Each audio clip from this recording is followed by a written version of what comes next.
Welcome to Deep Dive, the podcast where hosts Deepanjan Deep and Amy Diver explore random topics and dive deep into the subject matter.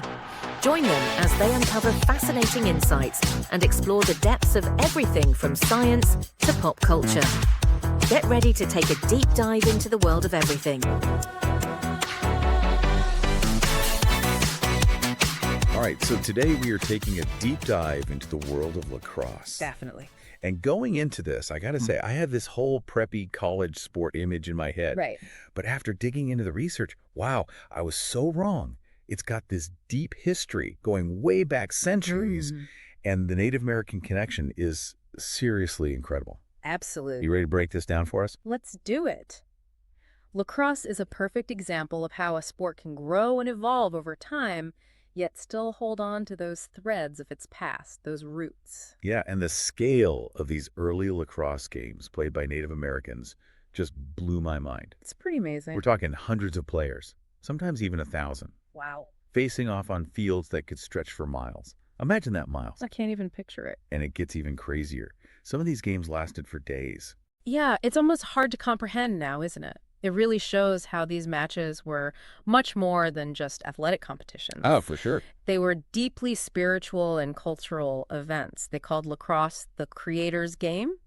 It was a way to connect with the creator, to honor their ancestors, and even to, believe it or not, resolve conflicts. It's powerful stuff. And it makes me think about how we talk about all this. Like that guide from the Native Governance Center really emphasizes respecting the sovereignty and the unique perspectives of each Native nation. For sure. We can't just lump everyone together under one big umbrella. Exactly. And even the name lacrosse itself, it's not a one-size-fits-all term. Right. I mean, different nations had their own names for the game, right? Yeah, they did. And the Codevalve article, it pointed out some really interesting ones, like the Iroquois called it Dihunt Shigways, which, if you translate it, it means men hit a rounded object. Straightforward. Yeah, pretty much. But then you have the Algonquin calling it Bagadago, little brother of war. Oh, wow. Now that hints at a whole other level of intensity, right? Definitely. And it just emphasizes that lacrosse wasn't just a game for them. It was woven into every part of their lives, building communities, training warriors, marking important life events. Yeah, it was a way of life, really. It really was. And we often picture just the men playing, but women were super involved too, right? Absolutely. They may not have always been on the field, but they were essential to the whole thing. Right. Organizing the games, getting everything ready, and playing a key role in all those ceremonies surrounding lacrosse. It sounds like it was about so much more than just, scoring goals. It really was. It reflected their whole view of the world, their connection to everything. Yeah, I'm seeing that now. Yeah. So much more than just a game. Exactly. And then you've got those European explorers showing up on the scene. Yeah, like those Jesuit missionaries. Right. And they were fascinated by lacrosse, to say the least. The Codevalve article mentioned this one missionary, Jean de Brebeuf. I think I read about him. Yeah, he was blown away by how intense these lacrosse matches were. Can you blame him? Totally. And get this, he's actually the one who gave it the name lacrosse. Apparently, the stick reminded him of a bishop's crozier.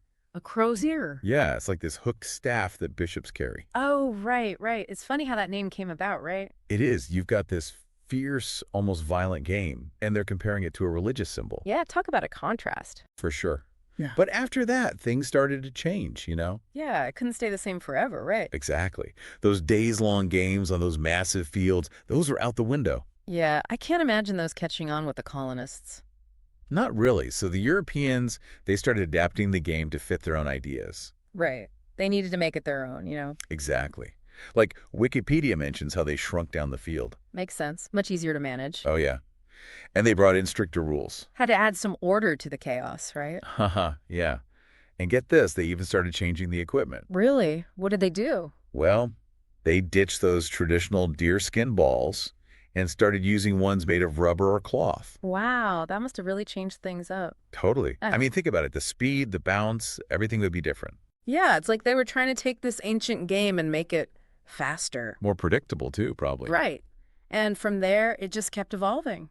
And then you have William George Beers, who really left his mark on lacrosse. Oh, yeah. He was a huge advocate for the sport. Total lacrosse fanatic. He founded the Montreal Lacrosse Club back in 1856. And get this, that club still exists today. No way. Seriously. Yep. still going strong. It's amazing to think about the legacy he created, And then a few years later, he publishes his own rule book. trying to bring some standardization to the game. Exactly. He sets the field size, reduces the number of players, even campaigns for lacrosse to be Canada's national sport. Talk about dedication. Right. His passion really changed the trajectory of lacrosse. Without a doubt.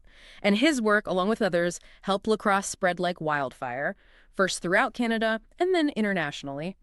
It even made it to the Olympics in the early 1900s. Can you believe that? Wow, from those early games to the Olympics, that's quite a journey.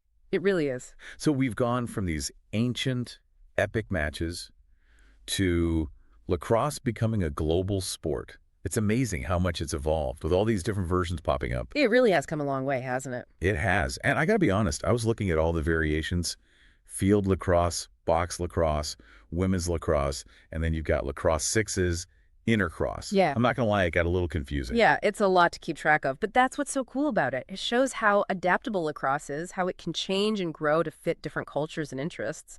Totally. And speaking of different versions, box lacrosse really caught my eye. Oh yeah, that's a fun one. The Wikipedia article makes it sound intense. They play it indoors on a hockey rink without the ice. Right. No ice, but all the boards. Yeah. And it's way faster paced than field lacrosse, right? Oh yeah, much faster. The smaller space really ramps up the intensity, and there's a lot more contact too. More contact, like checking and stuff. Yep. Body checking is legal, even cross-checking, which is why they wear all that extra padding. Okay, yeah, you'd need it. So box lacrosse is all about speed and physicality. Pretty much. And then you've got women's lacrosse, which takes a very different approach. Yeah, it's much less about brute force and more about finesse, right? Yeah. Like, I know there's no body checking allowed. Exactly. It's all about stick skills, strategy, teamwork. And I read that there's some debate about making headgear mandatory in women's lacrosse. Yeah, that's a hot topic right now. Some argue that it's necessary for safety, while others say it takes away from the traditions of the game. It's a tough one. Balancing tradition with player safety. It really is, and it just goes to show lacrosse is still evolving, still figuring itself out. So from ancient rituals to modern controversies, lacrosse has seen it all. It really has, and it's still growing, too. We didn't even get into the professional leagues like the NLL and the PLL. Oh, right. Though I have to say, those pro salaries aren't exactly NBA level, are they? Well, professional lacrosse is still finding its footing, but it's definitely gaining traction. Makes sense. It's a journey, right? Just like the sport itself. Yeah, exactly. Lacrosse is a testament to how something can be passed down through generations, changing and adapting along the way, yet still holding on to its essence, its history. It makes you wonder what the future holds for lacrosse. It does, doesn't it? And what other stories like this are out there, just waiting to be discovered? Exactly. That's the beauty of these deep dives, right? There's always something new to learn. Always. And lacrosse is a perfect example of that. Couldn't have said it better myself.